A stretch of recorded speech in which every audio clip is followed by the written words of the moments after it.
WWE NXT November 11, 2025, Tuesday.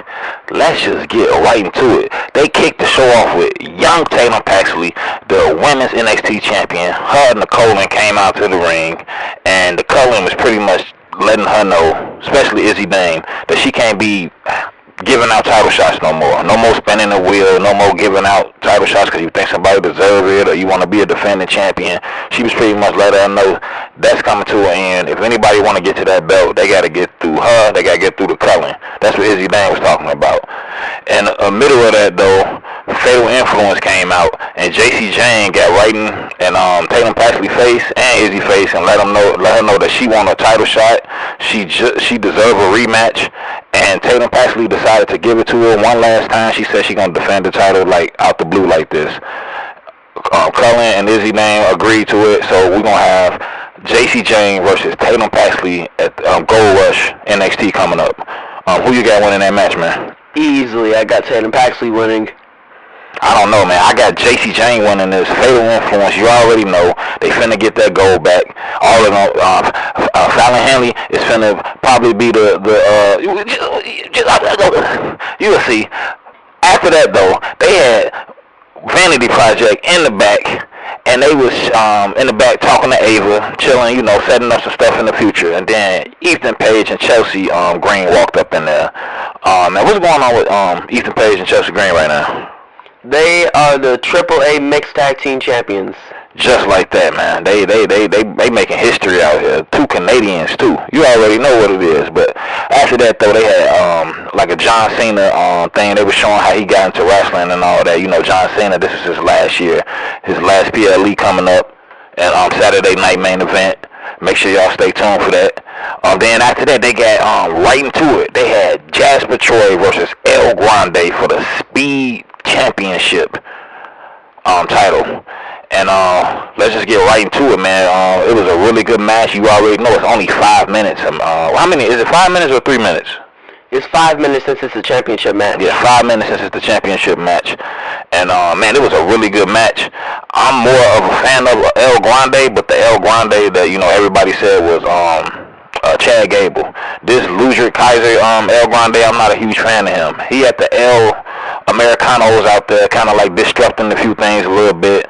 But Jasper Troy, he maintained his composure. Still got all his moves out, used his power, used his strength, used his size to catch El Grande, throwing him around. He was just overpowering him, man. Jasper Troy, he's a young powerhouse, LFG winner. Been doing his thing, and he finally got an opportunity, and he took full advantage of it. He outclassed, overpowered, and was able to get past the Americanos, and he beat El Grande for the 1-2-3 in 5 minutes. Beat El Grande, and Jasper Troy is officially the Speed Champion. What you think about that match, man? What you think about this? This was an amazing match. Finally, Jasper Troy is the champion. Finally, El Grande has lost it. Shout out to Jasper. Yeah, shouts out to Jasper Troy. He definitely on the come up. Never thought he would have won a belt. So some people get in the wrestling business don't win belts for years. Some people still been wrestling, like for instance, like Lash Legend. She been wrestling for like 5 years. She never had a title opportunity to actually like win and do her thing. But shouts out to Jasper Troy. He doing his thing. He the Speed Champion. Can't wait to see what he gonna do with that. But after that, they had Thea Hale in the back with Joe Hendry. They were just pretty much talking about what happened last week. She popped out the cake. They was wearing matching clothes. And, they getting real cool. I think it's kind of more like a mentor thing. I don't think they're actually dating or nothing because, Joe Hendry, if I'm not mistaken, he almost like 40 years old. Thea Hale like 21 or something. I don't know. I think they just real cool. Thea Hendry, you already know. And yeah, they real cool, man. But after that, they had Sean Legacy in the back with Ava. Soul Ruka and Zaria walked in. They was pretty much talking about how Soul Ruka is clear to fight, and she gonna put that title up against Blake Monroe at the upcoming Gold Rush for that women's North American title, man. Who you got winning that match? Soul Ruka or Blake Monroe for that North American title? I honestly got Soul Ruka. I 100% got Soul Ruka too.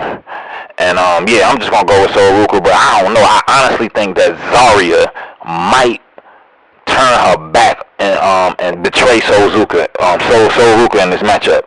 But after that though, they had Thea Hale versus Alba Fire. Thea Hale was with Joe Hendry, and Alba Fire was of course with Ethan Page and Chelsea Green. And we're not gonna spend too much time on this. Thea Hale won, and you know Joe Hendry was out there holding her down, because if he wasn't out there, it would be a super disadvantage. Thea Hale pretty much going against Chelsea, Ethan, and Alba Fire. He was able to help her and maintain and regulate the whole situation. Thea Hale was able to get that victory over Alba Fire, who's a very prestige wrestler, been doing it for a long time. Thea Hale is young. She got that victory and beat Alba Fire. But after that though, they had Ricky Saints in the back. And then JC Jane walked to him. They got to talking about some previous things that's been going on. You know, Ricky Saints is the NXT champion right now, doing this thing, having some great, amazing matches right now. JC Jane on the back on the come up, trying to get in that title picture. She got a match coming up against Tatum Paxley. So, you know, and then the Cullen walked up, and, you know, they started just pretty much talking about what's everything that's going to go on and what has happened. And then after that, they had the Progressive Spotlight promo with Blake Monroe. And it was literally two Blake Monroes, and they looked different too. Like they had, I don't know, man. What do you think about the two Blake Monroes? I don't know. I don't know if they're the same person or not, but it's kind of weird. Yeah, it's like she got an evil twin, pretty much. And the evil version of her was talking about how she finna destroy and like really injure Soruka and put her down, like out the business. And the regular version of herself was like, she don't want to do that, but then she said she is and stuff. Like she got through some mental issues, and I think Blake Monroe is evil now. Something is wrong with her. She insane. She going crazy right now. But after that, they had Javon that was in the back on the phone. He was talking to Leon Slater. Leon Slater couldn't be there tonight. You know, he had to take care of some. He had to deal with some issues actually with his grandmother. A lot of people don't know that, and we'll talk more about that later on. But yeah, he was talking to Leon Slater. Leon Slater couldn't be in the building. He was with his tending to some family business with his grandmother, and it turned out, you know, later on after that though, they had Jordan Grace backstage.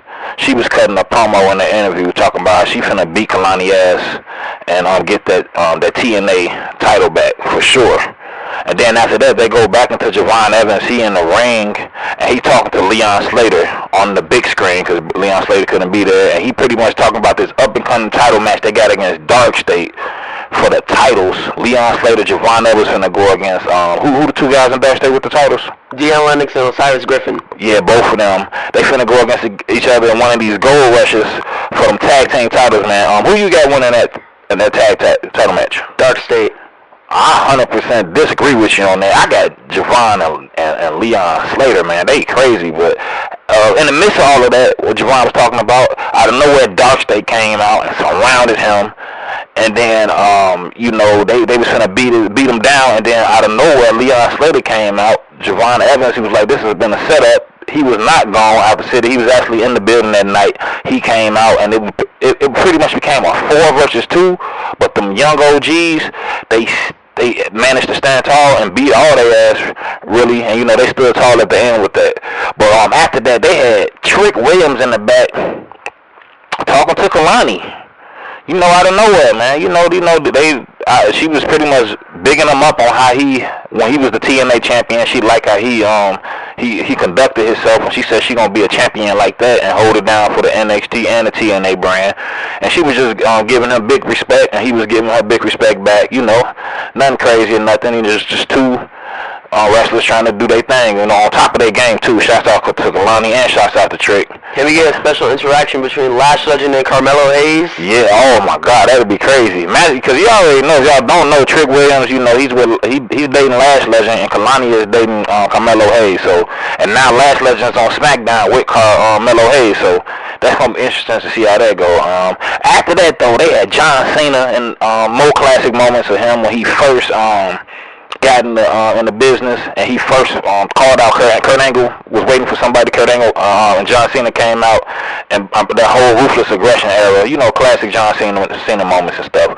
But after that, they had the women's women's speed championship? They had Skylar Ray versus Fallon Henley. This is the round one tournament thing for the speed tournament, and we ain't gonna spend much time with that. Fallon Henley easily beat Skylar Ray. Easily. And after that, they had Jasper Troy in the back, extra hyped up. He just won a speed championship. He getting his money. He doing this thing. He was walking backstage, and like in a parking lot, and what happened with that? So he was walking, and it basically just went to Dark State, then. Yeah, it was both of them was backstage at the same time. It honestly looked like Jasper Troy can be a part of Dark State. They got like a similar aesthetic. I think they personally should kick out Osiris Griffin. Just have 5 people. And let Jasper Troy, because Osiris Griffin, he ain't worth it, man. Facts. But after that, though, they had Fatal Influence in the back. Walking backstage, just showing them getting ready for cooking up some stuff. JC Jane always got a trick up her sleeve. You never know what she gonna do next. Then after that, they getting a match of a pretty decent match. You got Tavion Heights versus Josh Briggs. We not gonna spend too much time with that at all. Tavion Heights beat Josh Briggs. Nothing to be surprised about there. And then Ava, they showed her in the back talking to Miles Bourne, and Kendall Gray walked in, and they showed Langley Reed come up in there and smack her. So Langley Reed is gonna go after Kendall Gray for that Evolves Women's Championship. She called her out. She smacked her in Ava's office in front of everybody. They finna get that going.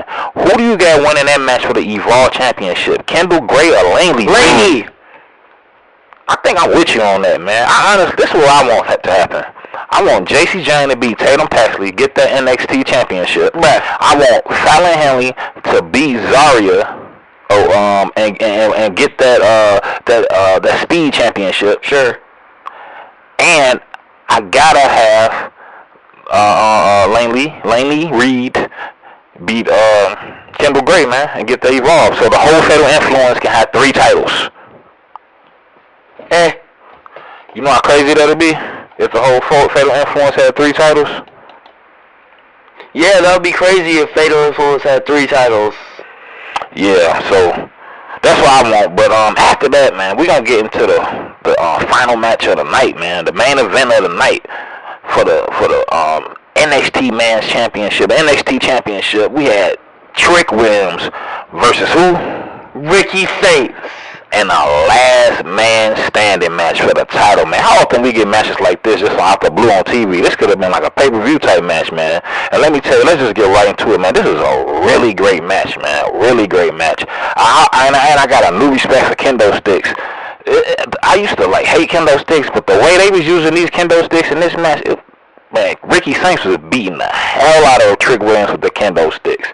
And Trick caught him a couple of nasty times. They had the chairs going at it. It was a great fight, slamming through the barricade, reversal after reversal. Trick Williams was busted open. Yes, he was busted open. Ricky Saints was he bleeding out his mouth. They had bruises and cuts all over each. Man, they was going at it, man. It was going down. It was super crazy, man. What did you think of this match? This was the best match of the night. Definitely the best match of the night. And honestly, this is the best match I've seen in a long time. This is just a real good match, man. Ricky Saints and Trick Williams, they got some good matches, man. But they was going at it so many different times. Trick reverse, Ricky Saints charging that Trick threw Ricky Saints through the damn wall. Ricky Saints spirit Trick Williams through the damn announce table, out the crowd. It was crazy, man. This was I'm gonna say this match was a classic. I don't know what's it, but he slapped once he speared Trick Williams out the crowd, through the announce table, man. That was pretty much it, man. Ricky Saints got the victory. He beat Trick Williams, man. What did you think about the outcome of that match? This was a great match, and I'm glad that Ricky beat Trick Williams. Yeah, that was crazy. And all the chaos after he beat, they left mayhem. I'm talking about barricades destroyed, holes in the walls, chairs, kendo sticks, broken kendo sticks everywhere, announce table destroyed through the midst of the chaos of Ricky Saints going crazy, man. Young Oba Femi came back. The ruler himself came out. He been missing for almost 2 months now. He back. He came out there, charging out there. Ricky Saints and him kind of like had to stay off. Femi is back, ready for another reign, as the announcer says, to try to get that NXT title back. Man, what did you think about Femi coming back tonight after that last man standing match? I mean, it was hype. It was amazing, but I'm not the biggest Femi fan at all. I 100% got Femi beating Ricky Saints' ass when they do meet again. But for the show, man, that was pretty much it for the show, man. November 11th, this was a great episode of NXT in my opinion, man. What you think about the episode? This was a pretty good episode. Yeah, I definitely rock with it. NXT, y'all already know they got Gold Rush coming up soon. A couple of them. They got 2 Gold Rushes coming up. We got, I think NXT, they got some stuff going on in December. We got Saturday Night Lives coming up, Survivor Series at the end of the month. We got all kind of stuff going on. Make sure y'all stay tuned and stay ready, man, because it's finna go down, man. Message of the day. Blake Monroe used to be good, but now she's evil, but a different kind of evil. She has Blakeus Monrotus.